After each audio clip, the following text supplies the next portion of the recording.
Halo teman-teman, selamat datang kembali di channel YouTube Gosip Tekno. Masih bersama saya Gosip 1, kali ini ganti topeng dulu ya. Biar nggak bosan hitam terus, sekali-sekali putihan dikit. Ya, mungkin sekitar 3 minggu lalu kami mulai sering memposting serentetan polling yang berjudul pilih mana dan apa alasannya. Yang mana masing-masing pertanyaan tersebut mewakili versus teknologi terpanas yang paling sering diperdebatkan di kalangan netizen Indonesia. Nah, di video kali ini kami ingin merangkum hasilnya sekaligus memberikan pilihan dan alasan versi Gosip Tekno. Jadi jangan kemana-mana dan simak video ini lebih lanjut hanya di Gosip Tekno.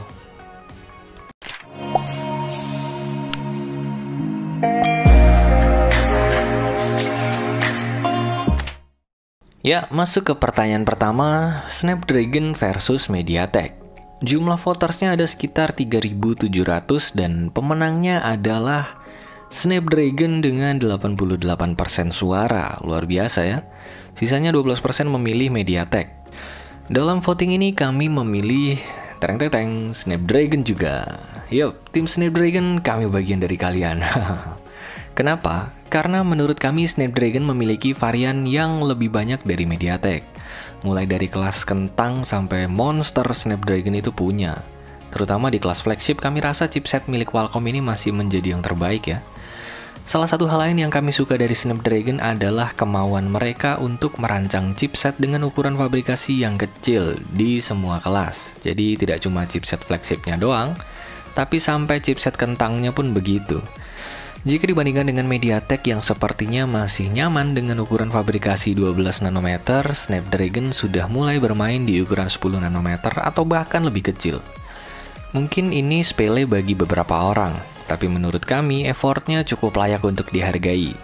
Ya, meskipun harus diakui, biasanya smartphone MediaTek harganya jauh lebih terjangkau dibanding Snapdragon dengan performa yang seimbang.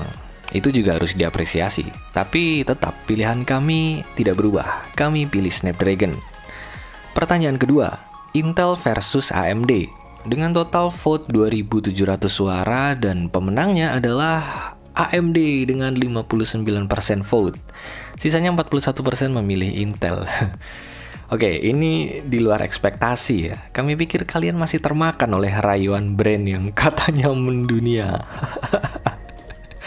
Maaf, bukan maksudnya meremehkan, tapi memang kami cukup terkejut dengan hasilnya. Ya, kembali ke pilihan kami. Kalau kalian sudah mengikuti channel ini dari awal, mungkin sudah banyak yang tahu ya, kalau kami ini adalah fans AMD garis keras. Alasannya juga cukup jelas. AMD adalah brand yang mampu menyadarkan banyak orang bahwa Intel itu kemahalan. Simple. Buat yang memperdebat, kami siap melayani sampai pagi. Ya, meskipun MacBook kami juga masih pakai Intel sih. Mau bagaimana lagi, nggak ada pilihan ya. Jadi ya, jelas ya, untuk voting pertanyaan ini kami lebih memilih AMD. Pertanyaan ketiga, iOS versus Android. Wah, susah ini. Dengan total vote 4.000 suara dan pemenangnya adalah Android dengan 87% dan 13% sisanya memilih iOS. Oke, di voting ini sepertinya banyak yang salah paham ya, kalau baca dari komentarnya. Yang kami bandingkan itu OS-nya, bukan HP-nya. Karena banyak yang berdebat bawa-bawa chipset, harga, layar bahkan. No. OS yang kami versuskan ya. Nah, kami sendiri kesulitan memilih salah satu dari keduanya karena memang masing-masing OS punya keunggulan dan kekurangan yang menurut kami tidak bisa ditoleransi. Sebagai contoh, kestabilan iOS itu jauh lebih baik dibandingkan dengan Android. Kemampuannya untuk memaksimalkan setiap aplikasi itu luar biasa. Manajemen aplikasinya juga ajaib.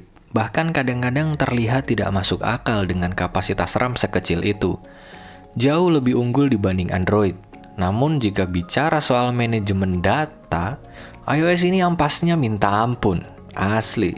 Terutama bagi pengguna yang kurang familiar dengan cloud ecosystem. Sedangkan di Android, kestabilan OS di setiap brand itu sangat tidak konsisten. Ada yang bagus, ada juga yang banyak bug. Manajemen softwarenya juga boros RAM. Namun, Android ini selalu terdepan untuk urusan inovasi. Tak sedikit inovasi Android yang dicontek oleh iOS, dan memanage data di Android itu jauh lebih menyenangkan dibanding iOS. Bahkan mungkin sudah bisa mendekati Windows atau macOS yang jadi operating system di PC atau laptop. Jadi kami memilih dua-duanya ya. Boleh nggak? Ya udah dua-duanya. Kebetulan juga kami pakai dua-duanya. Idealnya memang begitu soalnya. Oke, lanjut. Pertanyaan keempat, laptop versus PC. Mending beep. Total vote 3.300 suara dan pemenangnya adalah laptop dengan 63%. Jadi mana ini kaum mendang-mending ini, mendang-mending.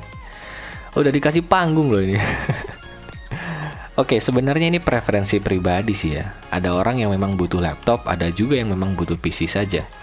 Tapi teknologi ini terus berkembang, bos. Telepon yang dulu berkabel lama-lama hilang kabelnya gitu loh. PC memang masih akan diperlukan, tapi prediksi kami di masa depan PC hanya akan digunakan untuk keperluan industrial saja atau mungkin segmen-segmen tertentu yang kecil gitu. Pengguna umum mayoritas perlahan akan berpindah ke perangkat yang lebih mobile seperti laptop atau bahkan tablet. Itu prediksi kami ya. Ya kalau nggak setuju terserah. Prediksi kan nggak ada yang tahu gitu. Ya, tapi kalau berkaca pada kebiasaan sehari-hari kami yang memang lebih erat dengan laptop, jadi kami juga memilih laptop. Oke. Pertanyaan kelima, Tokopedia versus Shopee. Dengan total vote 2.400 suara dan pemenangnya adalah Shopee dengan 82%. Mantap. Ya, tidak mengherankan Shopee sangat mendominasi di versus ini karena memang Shopee punya beberapa keunggulan dibanding Tokopedia. Salah satu yang paling mencolok adalah adanya seller dari luar negeri yang tersedia di marketplace oren tersebut. Iklannya pun juga luar biasa kencangnya. Tapi pilihan kami jatuh kepada Tokopedia. Mungkin viewers di channel ini juga banyak yang menyadari kalau dari awal channel ini berdiri sampai sekarang, rekomendasinya pasti menuju ke Tokopedia semua. Alasannya sederhana, kami sudah terlalu nyaman dengan interface atau tampilan milik Tokopedia. Pertanyaan keenam, WhatsApp atau Telegram dengan total vote 3.300 suara dan pemenangnya adalah WhatsApp dengan 92%. Wah, gila sih. Sekalipun ada isu security, peminatnya tak berkurang sama sekali ya. Kami pun sama, masih tetap memilih WhatsApp. Alasannya juga sederhana, karena kebiasaan dan ekosistem kami mayoritas masih menggunakan WhatsApp untuk berkomunikasi.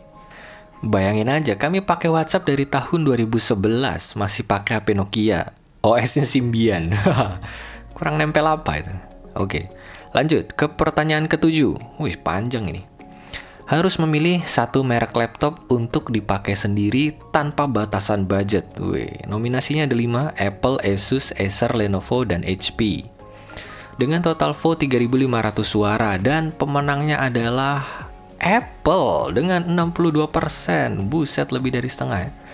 Disusul Asus dengan 21%, HP 11%, dan posisi juru kunci dihuni oleh Acer dan Lenovo. Ya, memang istilah semua akan Apple pada waktunya itu rasanya semakin lama semakin valid ya. Voting ini membuktikan ternyata peminat MacBook itu mendominasi, meskipun mungkin penggunanya belum sebanyak laptop Windows dikarenakan banyak hal. Salah satunya ya harga. Kami sendiri juga memilih Apple. Alasan paling kuatnya adalah macOS. Yes. Sebenarnya kami baru mulai menggunakan macOS itu sekitar tahun 2019 lalu. Tapi 2 tahun yang kami habiskan bersama macOS mampu menghapus kebiasaan puluhan tahun kami bersama Windows. Misal pun masih perlu Windows, kami masih bisa menginstal dan menjalankannya dengan optimal di perangkat Apple. Sayangnya tidak berlaku untuk sebaliknya. Tak semua perangkat non-Apple bisa menjalankan macOS dengan sempurna. Ya, meskipun MacBook itu tidak bisa gaming ya. Untuk para gamers, buang jauh-jauh keinginan untuk beli MacBook, oke? Nah, pertanyaan terakhir. Harus memilih satu merek smartphone untuk dipakai sendiri tanpa batasan budget. Nominasinya ada Apple, Samsung, Xiaomi, Realme, dan Asus. Dengan total vote 3.000 suara dan pemenangnya adalah lagi-lagi Apple dengan 49%, disusul Xiaomi dengan 26%, Samsung dan Realme bersaing ketat di 12 dan 10%, Asus menduduki posisi juru kunci dengan 4%. Sama seperti laptop, untuk segmen smartphone pun peminat dan pengharap Apple memang mendominasi. Ya, mungkin dalam hal ini kami akan memilih 2 karena sesuai dengan versus iOS dan Android, kami memerlukan keduanya. Apple jelas akan menjadi pilihan pertama karena kami perlu iOS-nya. Dan untuk smartphone Android, kami memilih Samsung, khususnya untuk Note series ya. Kalau untuk seri menengah ke bawah, mending yang lain sih. Ini nggak worth it, Samsung nih parah sih menengah ke bawahnya. Terutama untuk urusan chipset. Ya, lanjut ke alasan. Untuk yang pertama, alasannya adalah One UI milik Samsung adalah adaptasi sistem operasi Android yang menurut kami terbaik dibanding interface milik pabrikan lain. Support update-nya juga oke. Dan kenapa kami memilih Note series? Karena kami perlu S Pen. Meskipun saat ini Galaxy S21 sudah support S Pen juga, tapi nggak ada tempatnya coy, dan terkesan dipaksakan gitu loh. Jadi kami akan sangat sedih jika rumor Note series akan dihapus menjadi kenyataan gitu. Semoga tidak terjadi ya. Ya, kurang lebih itu saja tanggapan kami terkait dengan voting yang sudah berjalan sebelumnya. Terima kasih bagi kalian yang sudah berpartisipasi dan semoga konten ini bisa bermanfaat bagi siapapun yang memerlukannya. Sekian dari kami, jangan lupa like, share, dan subscribe channel ini untuk mengikuti update gosip dan berita terbaru seputar teknologi. Salam Gosip Tekno. Let it go, make my body go, make our bodies higher and higher.